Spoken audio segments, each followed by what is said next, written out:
আসসালামু আলাইকুম। আশা করি সবাই ভালো আছেন। আমি সাধারণত ক্যামেরার সামনে আসি না, কথাও বলি না। আজকে হঠাৎ করে মনে হলো যে কিছু বিষয় শেয়ার করা দরকার যেটা খুবই ইম্পোর্টেন্ট। আ আমাদের বাংলাদেশের প্রেক্ষাপটে ইংরেজি শিক্ষার গুরুত্ব অনেক বেশি।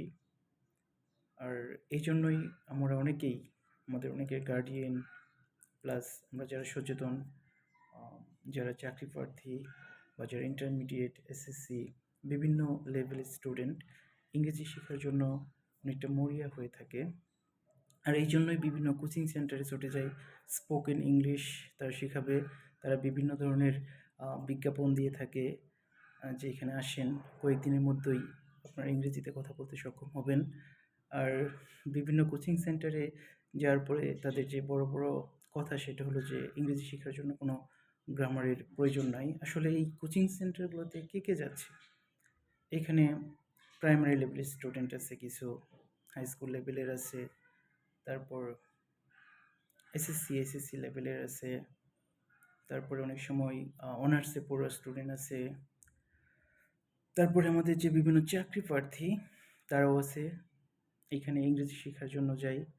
আসলে তাদের কোনো দোষ নাই। আমাদের বর্তমান যে পরিস্থিতি বাংলাদেশের, এখানে ইংরেজি জানাটা অনেক গুরুত্বপূর্ণ।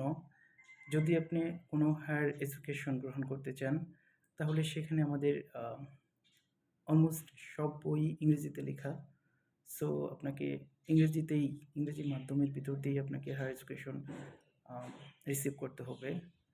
তারপর যদি আমরা চিন্তা করি যে একটা ভালো জব করব আমাদের বাংলাদেশে, যদি সরকারি চাকরির কথা চিন্তা করি, তাহলে প্রত্যেকটা স্টেপে ইংরেজি অনেক গুরুত্বপূর্ণ। ইংরেজি অনেক বড় একটা ফ্যাক্টর।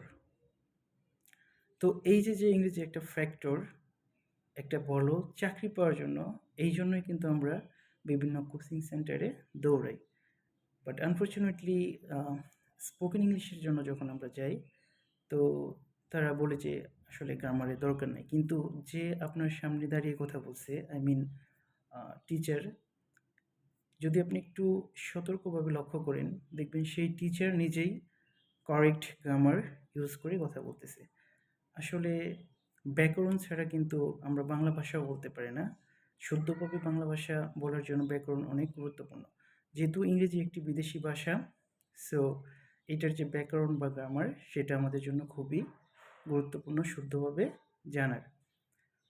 তো এই জানাটা আসলে কখন থেকে শুরু করব? এই জানাটা আসলে আমাদের ছোট থেকেই শুরু করা উচিত। আমরা সারা জীবন ইংরেজি পড়ে আসছি।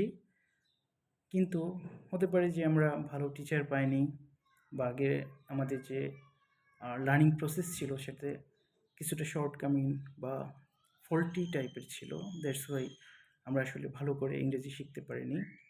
কিন্তু এখন যুগটা হইছে অনলাইন যুগ, বা এখন অনেক বেশি পরিমাণ আমরা জানতে পারি গুগলে সার্চ দিলে, বা বিভিন্ন ওয়ে আছে এখন আরও বেশি ভালো করে জানার।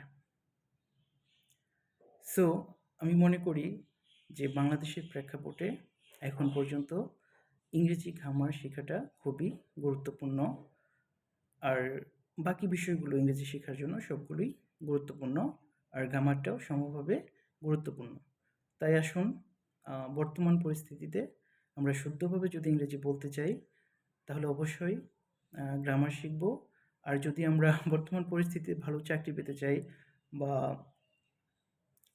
কোনো ধরনের জব, যদি আমরা ফরেন কান্ট্রিতে যেতে চাই, তাহলেও আমাদের ইংলিশে গুড কমান্ড থাকাটা অনেক গুরুত্বপূর্ণ। তো আমি এখানে আসার উদ্দেশ্য হলো আমি চেষ্টা করব আমার যে ব্যক্তিগত জ্ঞান, দক্ষতা ইংরেজিতে, আ সেটার কিছু বিষয় নিয়ে আমি এখানে কথা বলব। আমি আশা করি অনেকেই হয়তোবা উপকৃত হবে। এখানে আমার ফ্রেন্ড লিস্ট অনেক টিচারও থাকতে পারে। তাদেরও কিছু বিষয় জানার বাইরে থাকতে পারে।